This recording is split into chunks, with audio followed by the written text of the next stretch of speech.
Happy weekend, movie fans. Epic Film Guy Justin here. I had the opportunity this weekend of checking out the 5th Mission Impossible film in the franchise, Mission Impossible Rogue Nation. One begins to wonder when you get to a 3rd, 4th, and a 5th film in a franchise, can a franchise like this still stand up on its own 2 feet? Can it still continue to deliver quality films? Well, to answer that question with just one word, that would be yes. Mission Impossible Rogue Nation is the best film in the Mission Impossible franchise, in my humble opinion, and I'm going to tell you why I think so. Rogue Nation, as simple as it is story-wise, delivers a fun, energetic, comedic, and laugh-out-loud worthy action film. Christopher McQuarrie here at the helm, directing the film. Only his, I believe, 4th film he's directed. Now, McQuarrie has written many films that Tom Cruise has starred in. Valkyrie, Jack Reacher, Edge of Tomorrow, actually, which was one of my favorite films of last year. But he's only directed a few, including Jack Reacher. But the man has a great potential future ahead of him as a director. Delivers the best film in the franchise. Now, as you know, when you watch my reviews at all, I don't get really deep into spoilers or story. I want to make it so if you watch my review or listen to it, then you can still watch the movie and be a little bit surprised. So, here we go. Rogue Nation opens up with one of the most impressive practical stunts in an action sequence that I've seen in years. Tom Cruise as Ethan Hunt hanging from a plane. I mean, for real, hanging from a plane. Tom Cruise proves yet again that he is one of the best, most impressive action film stars still alive and working in Hollywood today. The guy just doesn't give up. I mean, literally you can tell he's hanging from a plane, and there was a lot of press about the sequence, but film fans know the difference. We can tell that it's not CGI. Dude, it was amazing. Edge of my seat action with that sequence. I couldn't be more happy. Now, the story of Rogue Nation presents an anti-IMF, which is the organization that Ethan Hunt is a part of, called the Syndicate.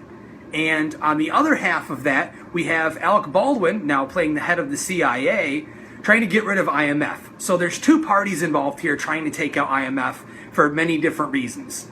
Now, we've got Sean Harris as Solomon Lane, which is the villain, which is the head of the IMF. Very well cast here, delivering one of the most spooky, creepy, and brutal villains of any movie yet this summer. We've got Rebecca Ferguson as Ilsa, which is the love interest of the film and one of the most integral characters to the plots. And of course, we've got Simon Pegg, Jeremy Renner, Ving Rhames, all back again for the fun. Now, as you know, as I said, I don't get too much into story, but I'm just going to jump into things that I like and I didn't like. And there's not much about this that I didn't like. We've got so many awesome action scenes here. One taking place at an opera, which has some scaffold fighting, very impressive hand-to-hand combat sequence. And right behind me, as you can see, the motorcycle sequence, which makes the stuff in the Fast and the Furious movies look like kid stuff, for real. One of the best action scenes of any film that I've seen, I can't even recall. Fans of old school cinema, such as myself, lover of films like Bullet, The French Connection, we appreciate old school film car chases, really practical effects. Now, I know the Fast and the Furious movies do deliver a lot of that, and I do appreciate that we see those, but the way that this was shot, sequence, my favorite sequence of the entire film, non-stop action, edge of my seat, I couldn't stop watching the screen. There was not one moment in this film that I got bored. And that's what matters the most, especially when it comes to summer blockbusters. If you're not entertained and laughing and on the edge of your seat, that means something's not right. And Rogue Nation is a perfect example of a quality blockbuster. Plot holes aside, which there are some, this is quality filmmaking, quality writing, well-written characters, great chemistry. Simon Pegg getting a fantastic opportunity here to really shine in his character, really getting something to sink his teeth into. We get to see him really in action, out in the field like we've always been hoping for. He's a great part of what makes these films work, and he was great.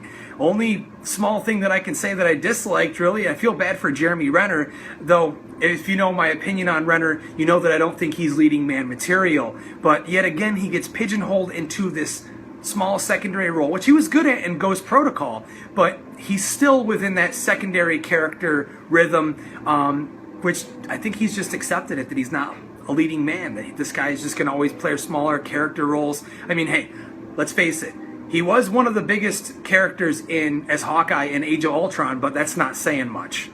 The guy complained, so they gave him some more stuff to chew on. All right? The film here delivers an amazing villain. Fantastic villain. Solomon is creepy. They build this villain up with kind of like a myth type role.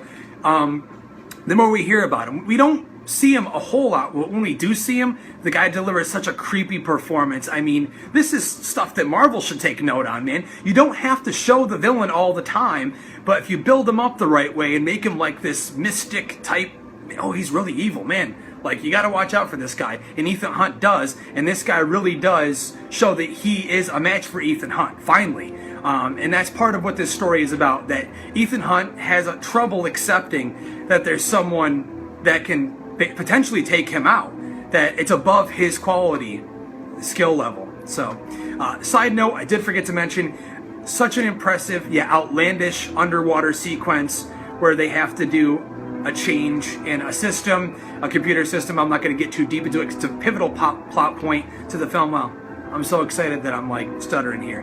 But fantastic. Outlandish, but the reason we go to see these movies.